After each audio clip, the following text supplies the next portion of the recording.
오늘 본문인 로마서는 사도 바울이 로마 교회 성도들에게 보낸 서신입니다.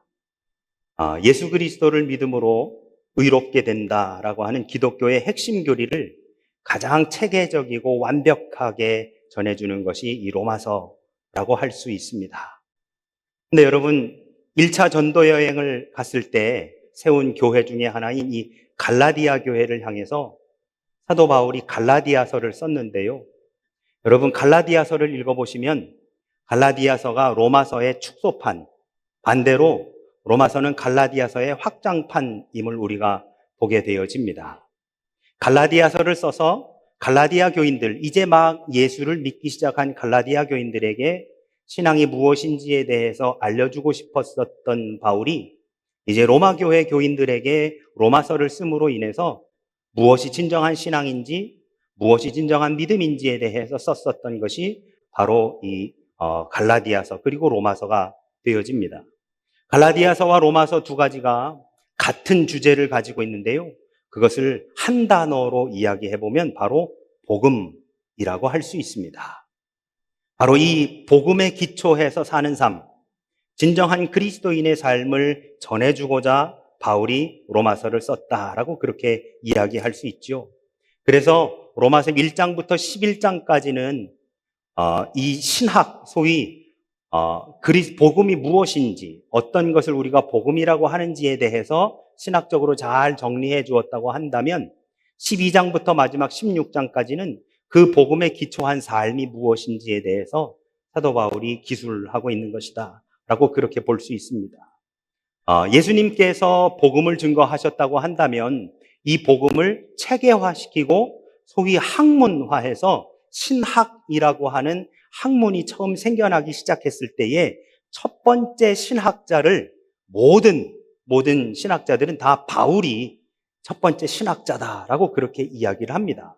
그만큼 사도 바울이 쓴 이 로마서와 갈라디아서는 복음의 그 체계를 세우는데 굉장히 중요한 서신이었다라고 이렇게 이야기할 수 있지요.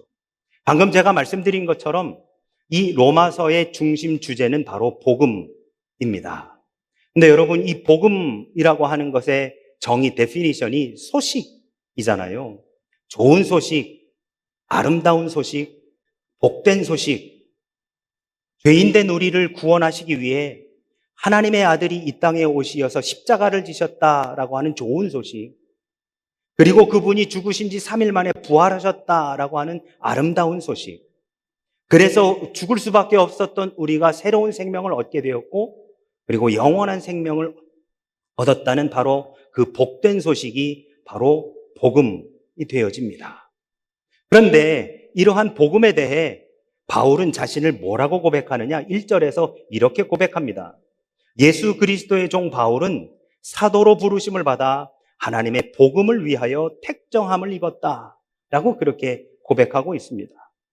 이 1절에서 바울이 그리스도의 종이 된 이유를 두 가지 동사를 통해서 우리가 볼 수 있는데요. 하나는 부름받다, 또 다른 하나는 택정함을 받다라고 하는 이 두 동사입니다. 그런데 여러분, 이 두 동사 모두가 다 우리가 우리말로만 보아도 어떤 뜻이냐? 수동태의 형태를 띠고 있습니다. 이 두 동사 모두 수동태입니다. 수동태는 아시다시피 내가 능동적으로 무언가를 행하고 계획하고 준비해서 이루어 나아가는 것이 아니라 내가 주어가 아닌 목적어가 되어 누군가가 행하심 가운데 내가 함께 하는 것, 함께 따라가는 것, 이것을 우리는 수동태라고 이야기하지요. 즉, 자신이 그리스도의 종이 된 것은 자신의 능동적인 자원함이 아니라 소명에 의한 것임을 바울은 1절에서 분명히 이야기하고 있습니다. 결국 자신의 의지가 아닌 하나님의 은혜로 자신이 하고자 해서 자신이 무언가 의로운 행동을 하기 위해서 그것을 행함으로 자신이 그리스도의 종이 된 것이 아니라 하나님의 은혜로, 하나님의 부르심으로 인해 자신이 하나님의 종이 되었다, 그리스도의 종이 되었다라고 하는 자신이 능동이 아닌 자신이 수동임을 사도 바울은 고백하고 있습니다. 그런데 여러분, 우리가 교회 일을 하다 보면, 특별히 이 믿음의 행위들을 하다 보면 처음에는 수동적으로 시작하지만 나중에는 점점 내가 능동적으로 행하고 있는 것을 보게 되어집니다. 이렇게 한번 예를 들어볼까요? 여기에서 여러분 찬양팀 혹은 반주, 교회학교 교사나 애찬실에서 여러 가지로 섬기시는 여러분들, 처음에 제가 하겠습니다라고 자원해서 하신 분이 몇 분이나 계실까요? 다 누군가의 권면에 의해 좀 해보시면 어떠십니까? 이렇게 좀 함께 하시죠 라고 하는 누군가의 권면에 의해 그렇게 하겠습니다 라고 해서 시작을 했는데 어느 순간 보면 내가 왜 진작에 하지 않았지라고 하며 자원해서 스스로 기쁨 가운데 행하고 있는 우리들의 모습을 발견할 수 있습니다. 왜 그럴까요? 그 안에 하나님의 은혜가 있기 때문에 그렇습니다. 우리가 잘 알고 있다시피 사도 바울이라고 하는 사람은 원래 사울이라고 불렸던 유대교 청년이었습니다. 유대교 내에서도 아주 열심 있고 장래가 촉망되는 젊은이였더랬었죠. 그의 열심이 얼마나 대단했었는지 예수가 그리스도라고 믿고 있었던 그 무리들, 특별히 스데반을 죽이는 자리에 가장 앞서서 돌을 집어던졌었던 사람이 바로 이 사울이라고 하는 청년이었습니다. 또한 사도행전 9장에 보면 다메섹, 오늘날의 다메스쿠스라고 하는 거기에 그리스도를 믿는, 예수가 그리스도라고 믿는 사람들이 있다라고 하는 소식을 듣고 그들을 체포하기 위해 체포영장을 들고 그 다메섹으로 가던 길, 성경은 그 길을 뭐라고 표현하고 있냐면 위협과 살기가 등등했다고 기록되어 있을 정도로 유대교에 열심이었었던 청년이 바로 이 사울이었습니다. 그런데 그러한 사울이 그렇게 다메섹을 가던 중 예수님께서 그 사울을 만나 주셨습니다. 그런데 여러분, 이 사울에게 예수가 그리스도이면 안 되는 이유가 있었습니다. 예수라고 하는 사람이 그리스도이면 안 되는 이유가 있었습니다. 신명기 21장 23절에 보면 나무에 달린 자는 하나님께 저주를 받았습니다 라고 말씀하고 있기 때문입니다. 즉 십자가라고 하는 나무에 달려 죽은 바로 그 예수라고 하는 사람은 메시아가 아니라 하나님의 저주를 받은 자이기 때문에 하나님의 아들도 아니고 메시아도 될 수 없다라고 그렇게 믿었었던 이 사울. 그래서 어찌되었든 이 예수가 그리스도라고 믿는 사람들, 전하는 모든 사람들을 어찌됐든 붙잡아 그들이 그렇게 하지 못하도록 해야 하는 유대교인으로서 대단한 사명감을 가지고 있었던 사람이 바로 이러한 사울이었더랬었지요. 그러한 사울을 다메섹으로 가던 길에서 예수님께서 만나 주셨고 결국 그분이 진정한 그리스도이심을 알고 또한 사울도 믿게 되었던 것이죠. 자신이 주체가 된 만남이 아니었습니다. 자신이 계획했던 만남이 아니었습니다. 그러나 예수님의 부르심으로 인해 수동적으로 예수님과 만나 부르심을 받게 되었고 복음을 위하여 택정함을 받아 사울은 소아시아와 유럽, 로마까지 이르러 하나님의 복음을 증거하는 사도로서의 그 사명을 감당했다라고 하는 것이죠. 여러분, 몇 차례 말씀드렸던 바와 같이 여타의 다른 종교들은 그 종교들이 전하는 메시지는 교훈이나 조언들입니다. 어떻게 해야 신을 만나는지, 어떻게 해야 그 신의 그 신이 축복해 주는지를 교훈해 주고 조언해 주는 것이 여타의 종교들입니다. 그래서 어떤 종교는 부적을 써서 몸에 지니거나 이렇게 다니고 어떤 종교는 구슬하라고 하고 어떤 종교는 좌선을 해야 합니다. 그래야만 그 좌선을 통해 그 부적을 통해 그 구슬 통해 신이 만나 주시고 신이 축복해 주신다라고 믿고 있는 것이죠. 여러분, 이렇게 본다면 여타의 종교는 모두 인간이 능동적이 되고 신이 수동적이 됩니다. 신이 인간을 만나주는 것, 신이 인간을 찾아오는 것, 신이 인간에게 복을 주는 것 모두가 다 인간이 무엇을 하느냐에 따라서 결정되는 거예요. 그 인간이 부적을 가지고 다니느냐 아니냐, 그 인간이 구슬했느냐 안 했느냐, 그 사람이 좌선을 했느냐 안 했느냐에 따라서 신이 찾아오고 만나주고 복주고 하는 것이 결정된다라고 하는 것이죠. 인간이 주체가 되고 신이 객체가 됩니다. 그러나 우리 기독교는 하나님이 행하시고 인간은 그에 따라가는 구조입니다. 즉 하나님이 능동태고 우리 인간이 수동태가 되는 것이죠.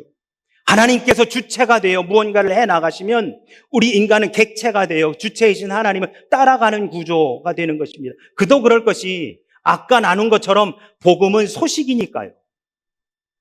죽을 수밖에 없었던 우리 인간을 위해 하나님의 외아들이 이 땅에 오시어 십자가를 지고 죽으셨다라고 하는 소식, 그리고 그렇게 죽으신 예수님이 3일 만에 부활하셨다는 아름다운 소식, 그렇게 부활하신 예수님의 부활하심으로 인해 죽을 수밖에 없었던 우리들이 새로운 생명과 영원한 생명을 얻었다는 이 복된 소식, 하나님께서 이미 그 소식을 우리에게 주셨기에 우리는 그것을 믿고 따라가면 되는, 하나님이 주체이고 우리 인간이 객체, 우리가 수동태가 되는 바로 그러한 형태가 바로 우리 기독교가 되는 것입니다. 그래서 바울은 이렇게 고백합니다. 2절에서 이 복음은 하나님이 선지자들을 통하여 그의 아들에 관하여 성경에 미리 약속하신 것이라. 복음은 새로운 게 아닙니다. 복음은 이미 오래전에 하나님께서 선지자들을 통해 우리에게 약속해 주신 것입니다. 복음이 우리들에게 기쁘고 아름다운 소식인 이유는 하나님께서 그 이전에 선지자들을 통해 하셨던 그 약속을 성취하시고 이루어 주셨기 때문에 우리는 그 복음 안에서 진정한 기쁨을 누릴 수 있는 것이지요. 지난 1995년 여름, 당시 여름 성경학교와 수련회를 돕고 섬기며 참여했었던 찬양 집회에서 성령 하나님께서 부족한 사람을 찾아와 주셨습니다. 당시 건축공학을 공부하다 군복무를 마치고 복학을 준비하던 저에게 교회에서 여름 성경학교와 수련회에 함께 참여해서 좀 돕고 섬겨주면 어떻겠느냐고 제안을 해주셔서 그 제안에 기쁨으로 그렇게 하겠습니다 라고 따라갔었건만 성경학교와 수련회에 참여한 어린이들과 청소년들보다 오히려 제가 더 많이 은혜 받고 찬양하며 기도했었던 기억이 있습니다. 밤이 새도록 한자리에 앉아 눈물 콧물을 쏟으며 기도했고 그 기도 가운데 임하신 성령 하나님께서 부족한 사람을 만나 주셨습니다. 그리고 하나님의 부르심에 응답하여 목회자의 길을 걷겠다고 서원하였고 이후 복학이 아닌 다시금 대입 수능을 준비하여 감리교 신학대 학교에 입학했고 그리고 오늘에 이르렀습니다. 부끄럽지만 소위 다른 것을 공부하다가 그렇게 온 학생이었기에 수많은 사람들이 저한테 질문했습니다. 당신은 왜 신학교 오셨습니까? 당신은 왜 목회자가 되려 하십니까?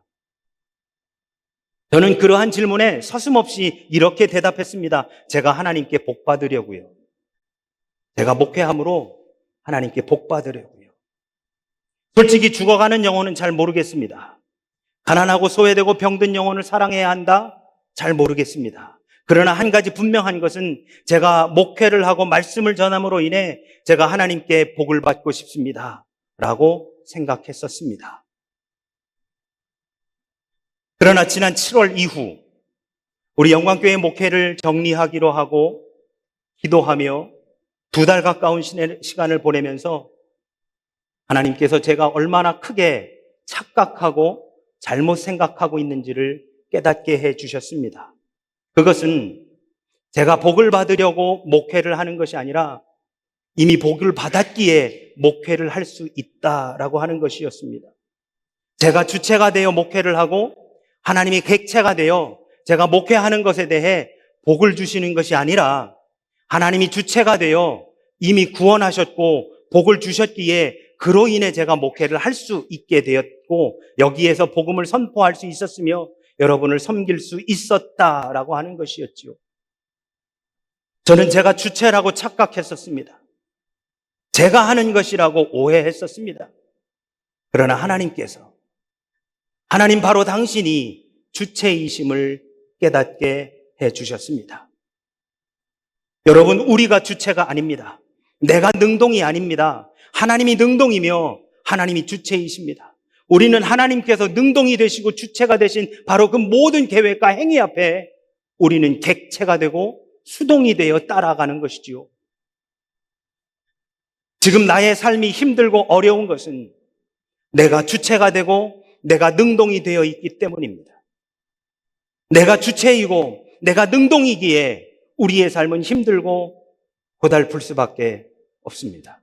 그러나 하나님이 주체이시고 하나님이 능동이시며 내가 수동이 되고 내가 객체가 되는 그 순간부터 우리의 삶은 하나님이 인도하시는 대로 따라가기만 하면 되는 것이지요. 지금 이 순간 결단하고 고백하십시오. 하나님, 당신이 주체이십니다. 하나님, 당신이 능동이십니다.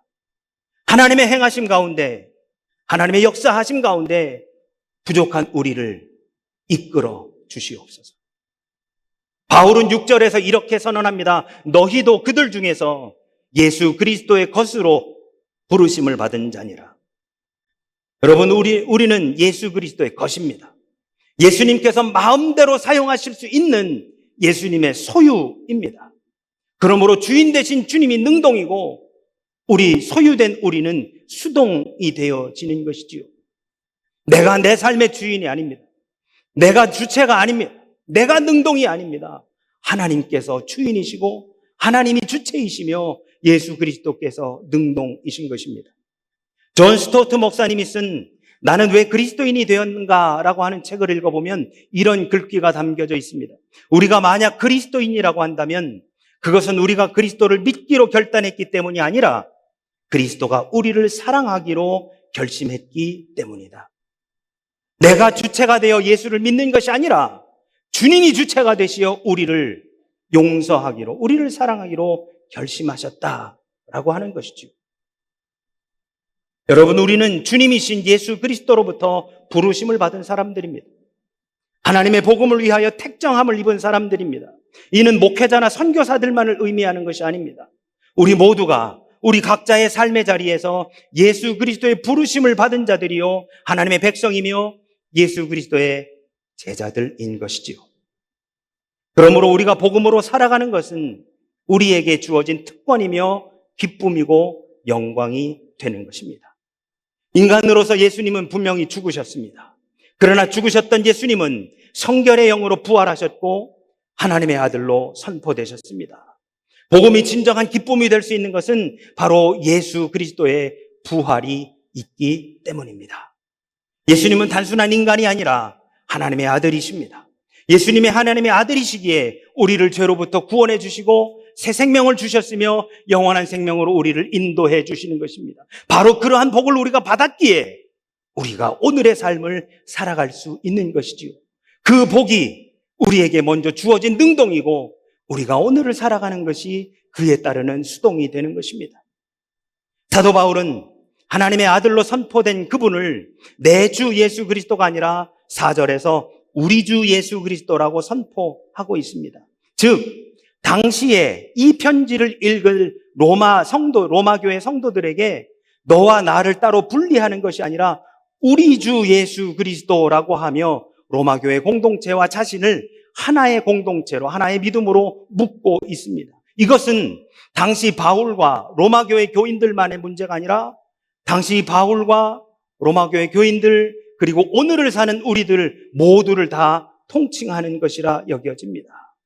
결국 로마교회 성도들과 오늘을 사는 우리 모두가 하나님의 복음을 위해 택정된 예수 그리스도의 종이면서 사도로서 부르심을 받았다라고 하는 선언이라 할 수 있을 것입니다.